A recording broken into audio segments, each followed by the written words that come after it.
선미 바닥에서 왔습니다.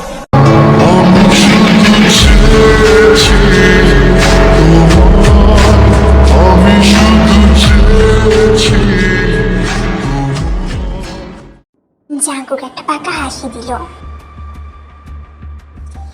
ঘুটঘুটে অন্ধকার ঘর, ঘরের ঠিক মাঝ বরাবর একটা লাইট জ্বলছে, আলো খুবই ক্ষীণ।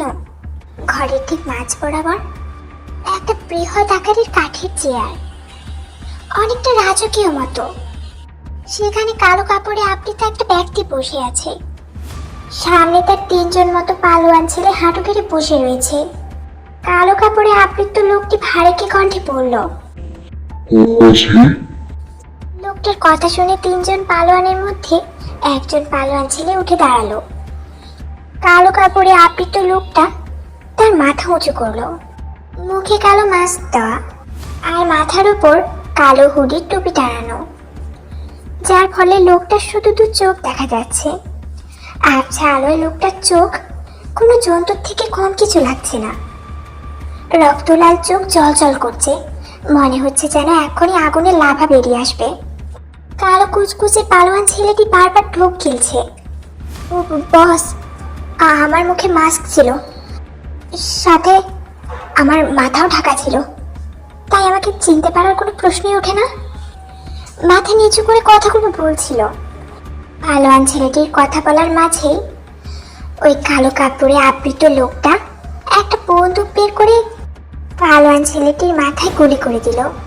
সঙ্গে সঙ্গে গুলিটা ওই পালোয়ান ছেলেটির মস্তিষ্ক ভেদ করে পেছন দিয়ে বেরিয়ে গেল। পালোয়ান ছেলেটির চোখ দুটো গোল গোল করে মাটিতে লুটিয়ে পড়ল। মুহূর্তের মাঝে সে ওখানেই মারা গেল। আর মুখোশধারী লোকটা উচ্চ শব্দে হেসে উঠল। কি বিচ্ছিরি আর ভয়ঙ্কর এই হাসিটা! এই হাসি শুনলে যে কোনো মানুষের লোম দাঁড়িয়ে পড়বে। বাকি 2 জন পালোয়ান ছেলে মেঝেতে হাঁটু গেড়ে বসে থাকা অবস্থাতেই রীতিমতো কাঁপাকাঁপি করছে, সাথে কাঁধে ঘামও ছুটছে অবিরাম। কালো কাপড়ে আবৃত লোকটা তার রক্তলাল চোখ নিক্ষেপ করলো বাকি 2 জন পালোয়ান ছেলের দিকে। ওই গোডাউন সম্পর্কে কিছু জানতে পেরেছিস? বস, ওই গোডাউনের মালিক সম্পর্কে কিছু জানতে পারিনি। কোন গ্যাংস্টার বা মাফিয়ার গোডাউন এটা, সেটা ঠিক বলতে পারবো না। তবে বস, লোকটা তার রক্তলাল চোখ তীক্ষ্ণ করে তাকিয়ে রইল পালোয়ান ছেলেটির দিকে।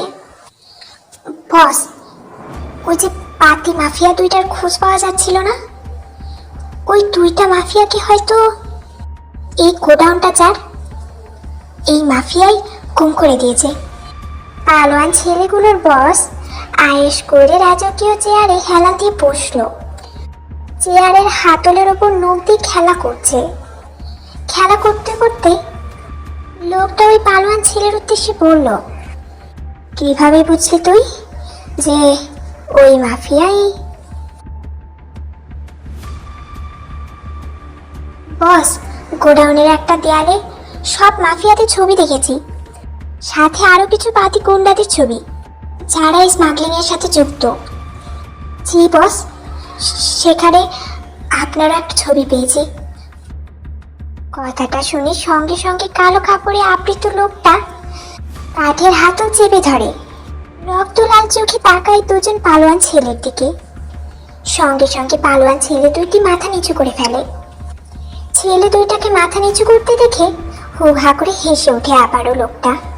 লোকটার হাসি শুনে ছেলে 2টি ঘেমে একাকার হয়ে যাচ্ছে, বারবার ঢোক গিলছে।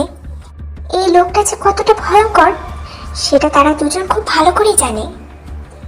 চোখের পলকে 10 জনকে খুন করতে দ্বিধা করে না এই লোকটা, তাও আবার নির্মমভাবে হত্যা করে। মাফিয়া সাম্রাজ্যের সবচেয়ে নির্মম মাফিয়া, মাফিয়া ডিএল নামে পরিচিত। তবে তার পুরো নাম কি সেটা কেউ জানে না। মাফিয়া ডিএল একটু আগে 3 জন পালোয়ান ছেলেদের মধ্যে একজনকে গুলি করে হত্যা করলো, কারণ ওই ছেলেটাই জাঙ্কুকদের গোডাউনে সিসি ক্যামেরায় ধরা পড়েছিল।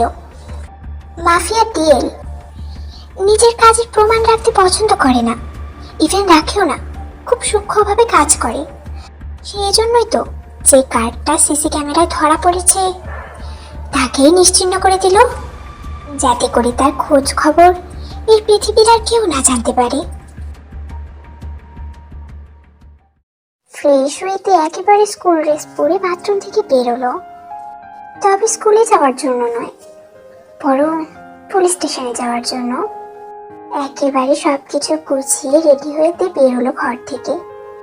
বাড়িটা নীরব, কেমন যেন অদ্ভুত নিস্তব্ধতা ঘিরে ধরেছে চারদিকে। বাড়ির এই ভয়ঙ্কর নিস্তব্ধতা খোঁজাতেই হয়তো মিসেস ইয়ঞ্জন বেগম আর মিসেস জিন বেগম রান্নাঘরে হাতা খুন্তির টুংটাং আওয়াজ তুলেছে।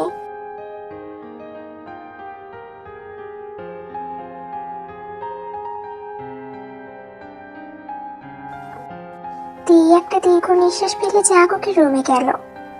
আলমারিতে জাগকের কিছু ব্যবহৃত জিনিসপত্র রাখা। জাগকে একটা শার্ট বের করলো দিয়ে শার্টটা নিজের নাকের কাছে নিয়ে প্রায় 10 মিনিট মতো দাঁড়িয়ে রইল। গভীরভাবে গন্ধগুলো নিজের মাঝে ধারণ করার প্রচেষ্টা মাত্র। সময় আর নষ্ট না করে শার্টটা সুন্দরভাবে গুছিয়ে নিজের ব্যাগে পরে নিল তে আবারও তাকালো আলমারির দিকে। আলমারির থাকে থাকা জাগকের ব্যবহার্য জিনিসপত্র। খুব অল্প পরিমাণে জামা কাপড় রয়েছে, বাকিগুলো হয়তো জাগক যখন বাড়ি থেকে চলে গিয়েছে তখন তার সাথেই নিয়ে গেছে। দিয়ে জাগকের জামাগুলোতে হাত বুলাতে লাগলো। হঠাৎ দিয়ে নজর পড়লো একটা ড্রয়ারের উপর। চাবিটা ড্রয়ারের সাথেই ঝুলছে। কি যেন একটা মনে করে দিয়ে ড্রয়ারটা খুললো। ড্রয়ারটা ফাঁকা, পাশে আরেকটা ড্রয়ার আছে। দিয়ে ভাবলো কিছু পাবে না হয়তো, তবে মানলো না দিয়ের মন। ড্রয়ারটা খুলে ফেললো অবশেষে। ড্রয়ারটা খুলতে দেখতে পেল একটা কার্ড পড়ে আছে, কালো বর্ণের একটা কার্ড। হাতে তুলে নিল তে। তবে আশ্চর্যের বিষয় হচ্ছে কার্ডে কিছু লেখা নেই। বেশ অবাক হলো তে। তবুও কার্ডটাকে নিজের ব্যাগের মধ্যে ঢুকিয়ে নিল। তারপর ড্রয়ার দুটো বন্ধ করে আলমারি বন্ধ করে দিল তে। পাশে থাকা জাগকের ড্রেসিং টেবিলের সামনে গিয়ে দাঁড়ালো। আয়নায় প্রতিফলিত হওয়া নিজের প্রতিবিম্বের দিকে তাকিয়ে রইল তে। মুখটা কেমন শুকিয়ে গেছে।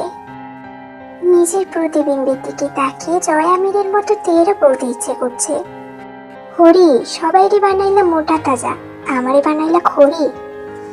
পরক্ষণেতে ভাবলো এখানে তো আল্লাহর দোষ নাই, আল্লাহ তো আমারে ঠিকই বানাইছিল, কিন্তু ওই পাটার চিন্তায় তো আমি খড়ি হয়ে যাচ্ছি।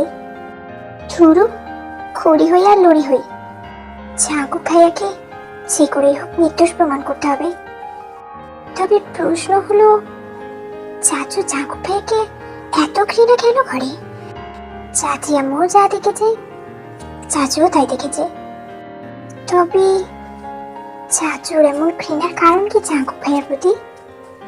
এর পিছনে অন্য কিছু আছে নাকি সে ওই ঘটনাটাই? কোনো কিছু আমার স্বাভাবিক লাগছে না। আমাকে বিয়ে দেওয়ার জন্য এত উঠে পড়ে লেগেছে কেন? কাই ভালো ছেলে বুঝলাম, তবে আমাকে বিয়ে দেওয়ার জন্য এত তাড়াহুড়ো কেন করছে? জাগক ভাই আমাকে যদি বিয়ে করে ফেলে সেই ভয়ে? জাগক ভাইয়ার থেকে আমাকে দূরে করার কারণ কি হতে পারে? আচ্ছা ধরলাম সেদিন চাচু সবার মতো জাগক ভাইয়াকে ভুল বুঝেছে, জাগক ভাই আমার সাথে ওসব করেছে, ধরে নিলাম। এখন যদি জাগক ভাই আমার দায়িত্ব নিতে চায় তাহলে তো সব এড়িয়ে গেল। তাহলে আমার থেকে দূর করার কারণ কি? বিষয়টা গোলমেলে হয়ে যাচ্ছে। একটা কাজ করি, সুগাকে কল দিই। দিয়া সময় নষ্ট না করে সুগাকে কল দিল। সুগাদের বাড়ির সামনে একটা নদী আছে, আর সেখানে জিমিন একটা বেবি পিঙ্ক কালারের জামা পরে দাঁড়িয়ে আছে। আর সুগা জিমিনের সামনে হাঁটু কেড়ে বসলো। সুগা নিজের পেছন থেকে এক বুকে লাল গোলাপ জিমিনের দিকে এগিয়ে দিল। জিমিন লাজুক লাজুক হাসছে। সুগার বাড়িয়ে দেওয়া গোলাপের বুকেটা নিল জিমিন। জিমিন 3 থেকে 14 ফোঁটা আমার কিউট হাসির বাচ্চা। I love you my Jimin darling. Suga কথায় জিমিন বেশ লজ্জা পেল। লজ্জা পেয়ে হাতে থাকা লাল গোলাপের বুকেটা দিয়ে মুখ ঢেকে ফেললো জিমিন। সুগা নিজের হাতটা বাড়িয়ে দিল জিমিনের দিকে। তারপর বলতে লাগলো, আমার কিউট পচি বেবি, লজ্জা পাইলে তোমার যা সুন্দর লাগে, বুকে যায় লাগে, ও বুকে যায় লাগে।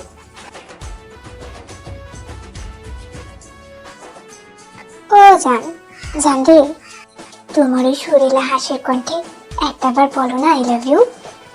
এইদিকে সুগার কথা শুনে জিমিন লাল নীল হলুদ বেগুনি হচ্ছে। সুগা আবারও বলল, ওই জান আমার গোলাপি হাসির বাচ্চা, তোমার ওই ফলা ফলা ব্যাঙের মতো কিউট দুইটা ঠোঁট দিয়ে একটা চুমু দেবে না? আমি চাই। সুগা আর তার কথাটা বলে শেষ করতে পারলো না। তার আগে ঝড়মলে রোদের মধ্যে আকাশে জোরে বজ্রপাত হলো। আচমকা দিনের বেলা এমন বজ্রপাতের জন্য সুগা নিজেকে সামলাতে না পেরে নদীর মধ্যে পড়ে যাচ্ছিল। এমন সময় সুগার ঘুমটা ভেঙে গেল। সাঁতার জানি না। কথাটা চিৎকার মেরে বলে বিছানায় উঠে বসলো সুগা। চোখ খুলতেই সুগা অবাক, কি সে তো তার ঘরে তার বিছানায় শুয়েছিল। তার মানে এতক্ষণ ধরে স্বপ্ন দেখছিলাম। ধুরু। তবে পাশে থাকাতে সুগা চমকে গেল। সুগার বড় ভাই শাহরুখ খান সুগার দিকে ট্যাপ ট্যাপ করে তাকিয়ে দেখে গলার মধ্যে মোটরসাইকেল চালাচ্ছে।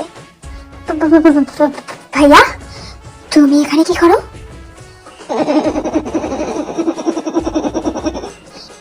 ये तूने क्या बोला भाई? जिमिना? Who is this जिमिना? Your বান্ধবী জিমিনা?